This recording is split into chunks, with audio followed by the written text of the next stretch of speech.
Now, we are very fortunate to have with us from Australia, David Spratt, who is, as I said and things set out, I think one of the most knowledgeable and accomplished climate communicators that we have.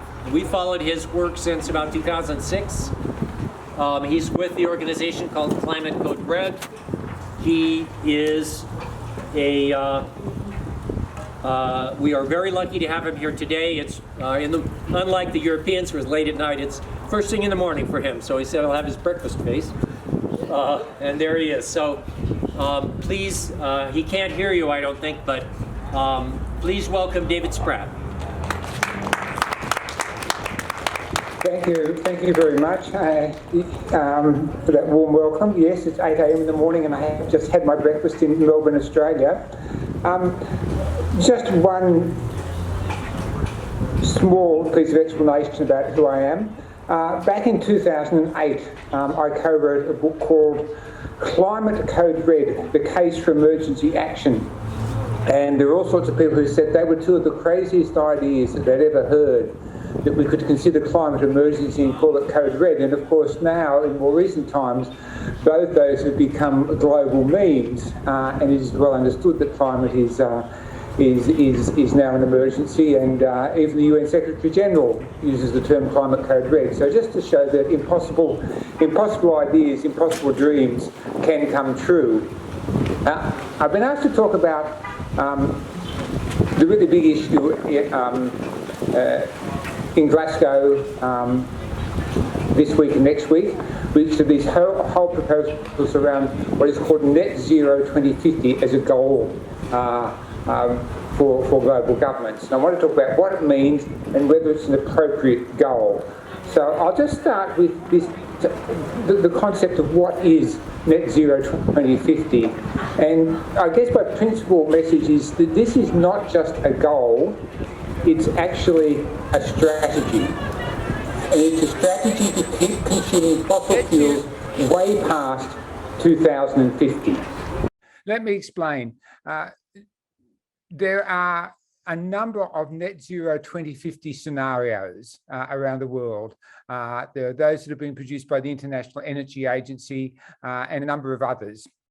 These scenarios are based on models which are called integrated assessment models, which are a combination of science, energy, and economic elements. And those models reflect the social choices of the modelers. There's this terrible thing where people think that models are some objective, dispassionate view of the future. They're not. Models reflect the views of the modelers. And the dominant models post-Glasgow will be those put forward by the world's central bankers under an innocuous title called the Network for Greening the Financial System. And I want to just share one of those models with you because it is so deeply disturbing that you'll never think about net zero in the same way again. So the Network for Greening the Financial System produced a number of different scenarios. One of them is called under 2 degrees. And you think net zero 2050, that sounds good. Let me just share with you 3 elements of the central bankers net zero 2050 scenario.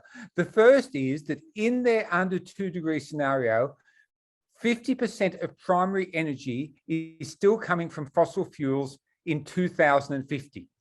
Let me repeat that. In 2050, 50% of primary energy is still coming from fossil fuels. So this is not a scenario to decarbonize, it is a scenario to maintain, to keep the fossil fuel industry going for decades past 2050. How do they do that?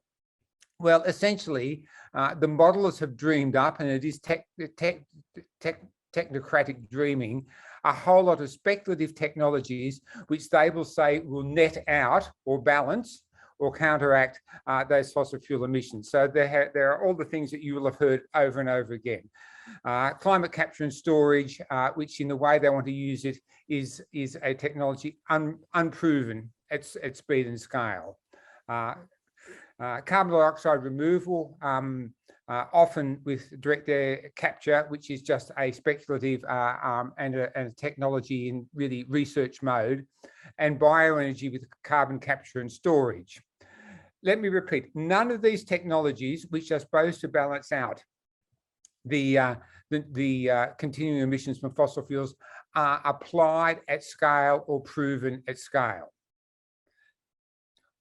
One of the most disturbing things, of course, is that bioenergy with carbon capture and storage demands that land, which up till now has been used for food, be turned over for the production of bioenergy, crops, which are then a basis for bioenergy.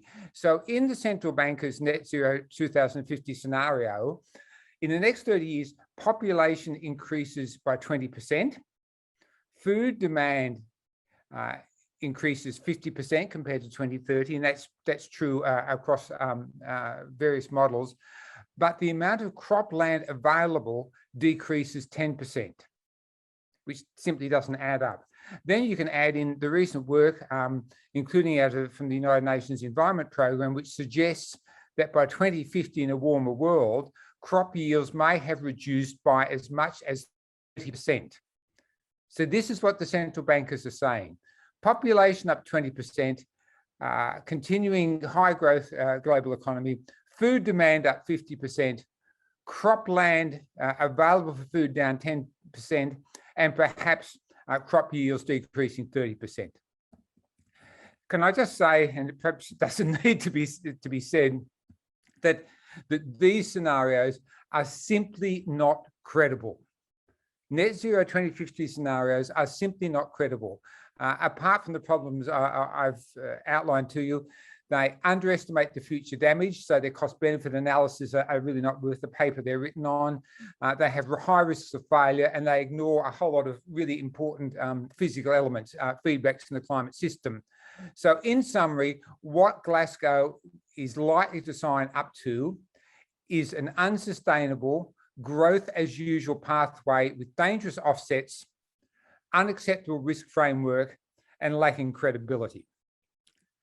So let me now go to my second question: is 2050 a serious, an appropriate target for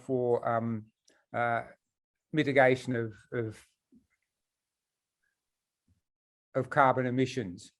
Can I just say, and I think everybody knows this, that distant targets are excuses for procrastination. To my mind, 2030 is 10 times more important than 2050. Politicians and governments are elected for 3, 4, 5 years. They don't think, they don't plan, they don't care about anything past their term in office. So what matters most is the next 5 years. And in fact, Sir David King, the former UK chief scientist and founder of the Climate Crisis Advisory Group, and in fact founder of the Cambridge Centre for Climate Repair, has said recently on a number of occasions, and I'll quote, he says, "What happens in the next 3 to 5 years will determine the future of civilization." And I think that's true. That is, the physical climate system is fast approaching tipping points that will cause such disjuncture that in fact climate change will then be on a path of existential risk and chaos. So Sir David King and his Centre for Climate Repair at Cambridge talks about reduce, remove and restore, by which he means reduce emissions to zero, remove carbon dioxide from the atmosphere, and restore critical systems by cooling. And in particular, they're looking at the Arctic, which I'm sure you are all well aware of, where people will say that the Arctic ecosystem is no longer recognizable compared to what it was 50 years ago, that the Arctic is now changing rapidly. And we are getting very close to the point where tipping points, particularly carbon stores and permafrost, will send the system off into a way that will be beyond human control. So King's message is The next 3 to 5 years matters most, and it will determine the future of human civilization. John Schellenhuber, who some of you may know, now Director Emeritus at the Potsdam Institute in Germany, a former advisor to Angela Merkel and still an advisor to Pope Francis, recently said in an interview in German, he said, and this was his climate metaphor, he said, there's a bus full of children and a 98% chance of that bus going over the cliff, unquote. So failure to act in the short term may make long-term targets irrelevant because, I mean, Schellenhuber was one of a number of people who put out a scenario a few years ago called the hothouse Earth scenario, which I believe was the most downloaded paper in the history of peer-reviewed climate research, in which they said, we are now approaching a series of tipping points which will cascade and take the system beyond human control. They said those tipping points could exist as low as 2 degrees, and in fact, even between 1.5 and 2. So the harsh reality we have is that, and this was even recognized in the recent IPCC report, is that we are going to hit 1.5. We're at 1.2 now, we're going to hit 1.5 around 2030, regardless of the emissions path. 1.5 by 2030 is now locked in. So the people at Glasgow saying 1.5 and net zero in 2050 are just suffering from a really advanced form of cognitive dissonance. So the talk in Glasgow is not about retaining, holding warming to 1.5 degrees. It's about overshoot towards 2 degrees and cooling down later in the century, which has its own dangers due to system hysteresis of things like ice sheets. So just to summarize, there is no carbon budget for 1.5 degrees. The warming we will get in the next 10 years, which takes us to 1.5 degrees, is a product of past emissions. The second point is that there is no carbon budget for 2 degrees if you want a low risk of failure. Let me explain. The models and the projections put out by the IPCC and climate modelers normally say we can keep to a certain temperature target with this amount of more emissions with a 50 or 66% chance of success. That is what they're saying is, here is a prospective future where there is a 1 in 2 or 1 in 3 chance of failure, that is, of exceeding the temperature target. And I find this incredible and really amoral. We, as individuals, won't get in a lift, won't get in a car, won't get in an aeroplane if there's a 1% chance of failure. If you said to somebody, look, jump on that plane, you know, there's 96 or 97% chance that the plane will land, there's 2 or 3% chance it will crash, nobody would walk up the gangplank. But in climate policy, we have accepted and normalized risks of failure of 20%, 33%, 50%, which is incredible. People are taking risks with the planetary systems that would not take with their children. So if you take a low risk approach, and I think morally we have to, there is no carbon budget for 2 degrees. And that is a shock to people because that's supposed to be the Paris range. And people don't want to accept that the political system has so failed that there's no carbon budget left. And we now face some really quite grim and difficult choices in terms of switching the economic system and the political system into an emergency mode where we make action on climate the first priority of politics and economics. So, is net zero 2050 appropriate? Of course not. We have no carbon budget for 1.5 or 2 degrees. The problem is severe. Procrastinating for 30 years is just an excuse for the fossil fuel industry to go on and for a growth as normal, unsustainable politico-economic system to survive.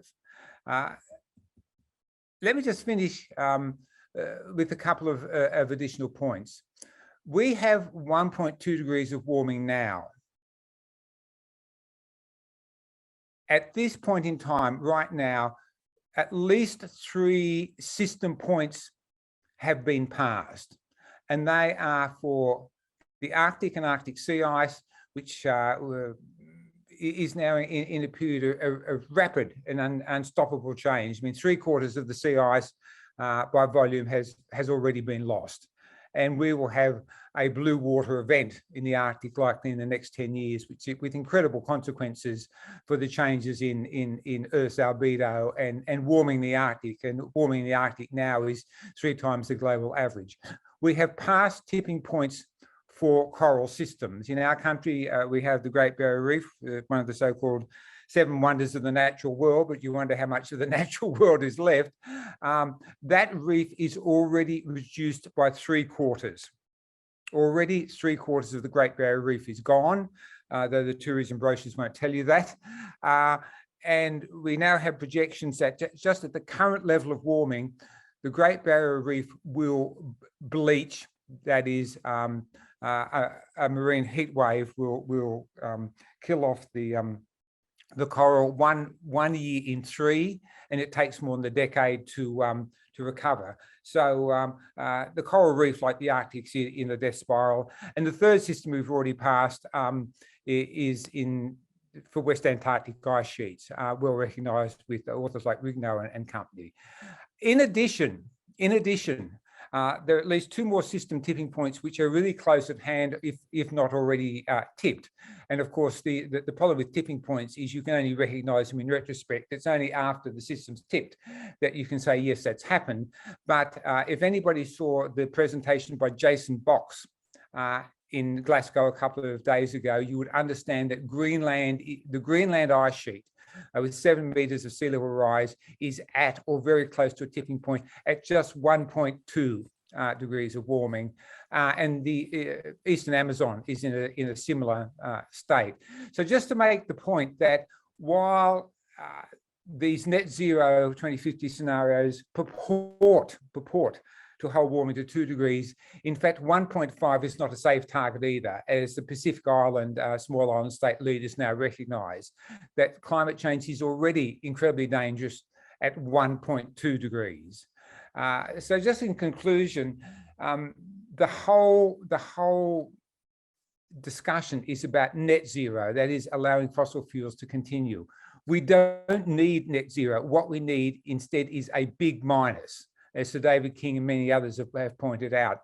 The current level of greenhouse gases in the atmosphere, looking at the paleoclimate history, the current level of greenhouse gases 3 million years ago was enough for 3.5 degrees of warming and a 25 metre sea level rise. So that's where we're heading for the current level of greenhouse gases. So it is not just a matter of reducing emissions to zero, but of drawdown, large-scale drawdown by whatever means possible, particularly based on the restoration of natural systems. So we don't need net, we need a big minus to restore livable conditions. And thanks very much for your time.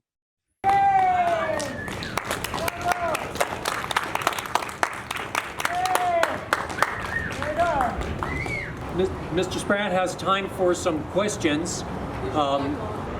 Given the grim scenario, how are you living your life these days? Well, I'm 71 years old, so what can I say? In my grimmest moments, I know I probably won't be here when it gets really bad.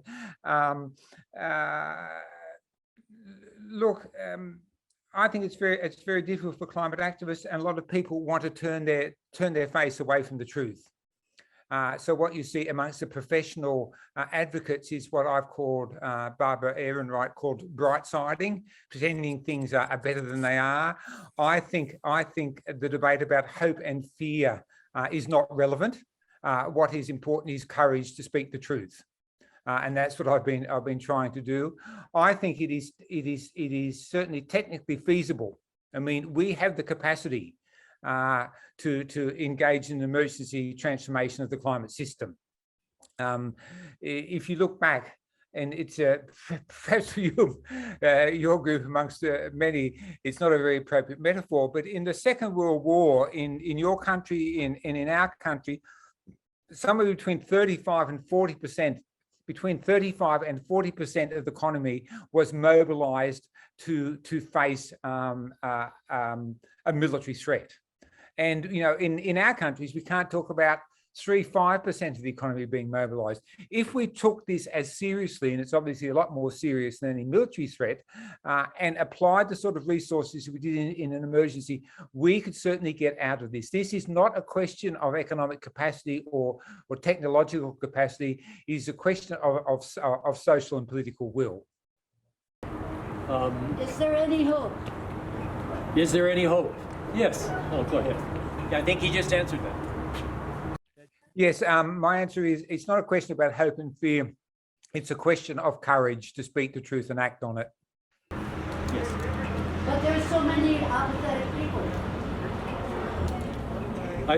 We must be not apathetic, and so that's we'll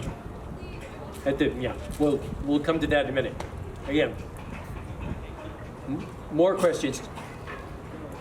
There were just, I don't know, hundreds of students out here that Yes. came from, I guess, the Senate field trip or something, and they don't have a clue.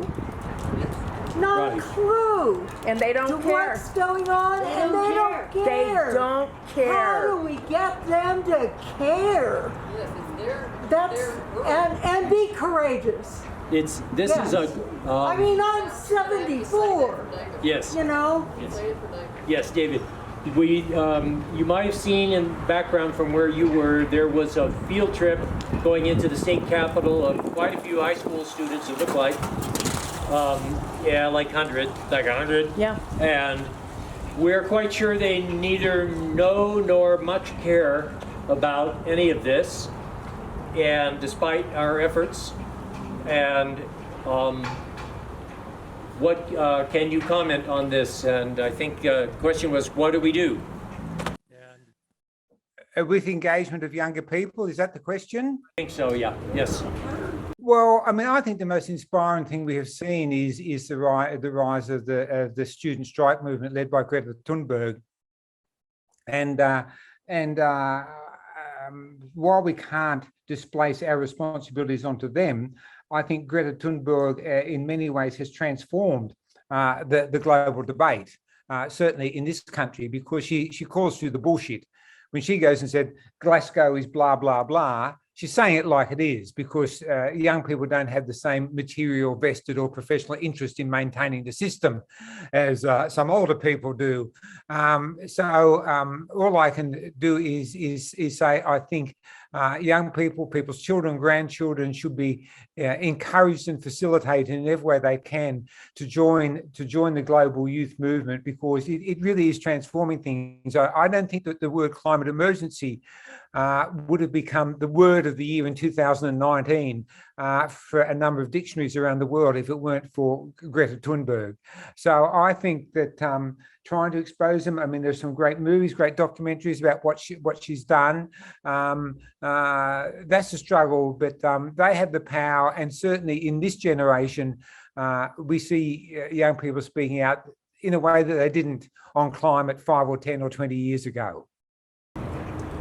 So, yes. Other question? I want to remark that when I was a freshman in college, an aging New Dealer came to give a lecture, a famous person, and we were pretty oblivious. And he gave his talk, and then he lit into us and said, what's the matter with you? Where's your hard questions? Where's your excitement? Where's your brains? Yes, and no one had ever talked to us like that before. And it made a pretty big impression on me. So, well, I think I mean, one of the things is people assume that the current paradigm is locked in concrete, and it isn't. And COVID-19, the response to it is a really good example. I mean, the world up to the beginning of COVID was dominated by a certain neoliberal paradigm which said that governments should spend less and tax less, and you should be small government and balanced budgets. And in the response to COVID, all of that was overturned. I mean, our governments, spent hundreds of billions of dollars that it never would under other circumstances. And the idea that you couldn't run deficits simply ran out of steam. So even though the system may appear to be stuck in a certain place, I think there are discontinuities in the system which allow for quite rapid change when the material circumstances are there. And I mean, the problem, of course, compared to COVID is that climate appears to be a future problem, but I just hope with what's happening, I mean, your wildfires in California are very similar to the fires we had in Australia 2 summers ago, which were called the Black Summer. And in those fires, forest fires in Australia, put up double Australia's annual carbon emissions in one summer of bushfires.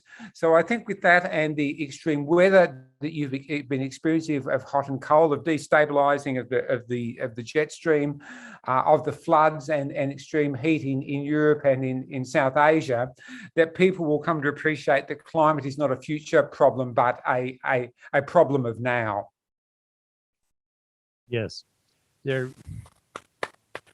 we are in ground zero for climate change here in American South. So yes, there was a legislator here earlier who illustrated her talk. I didn't reproduce that illustration because for some reason she was embarrassed by it. It shows her and a friend walking through the Rio Grande.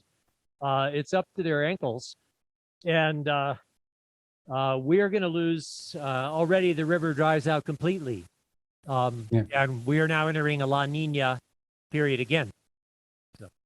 Yes, we've had the same experience in Australia where some rivers during the extreme drought, which finished 2 years ago, some rivers which run from the mountains to the coast, those rivers simply, and we're talking about dairying country here, I mean green, high rainfall country, those rivers ceased to flow to the coast, which was a real shock. So I think that's one of the things that's really important for us to concerned to make this a conversation about climate impacts now, not just in the future.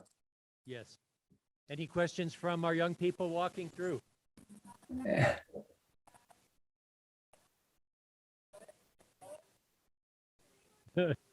Join. If you're local, look us up. Join. Okay, we'll make. Okay. No.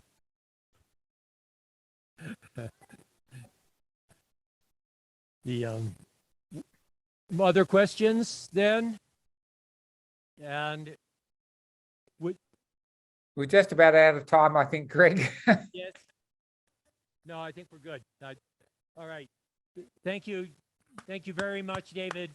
My pleasure, and thank you for the opportunity. Thank you. Cheers. Cheers. Bye. Bye.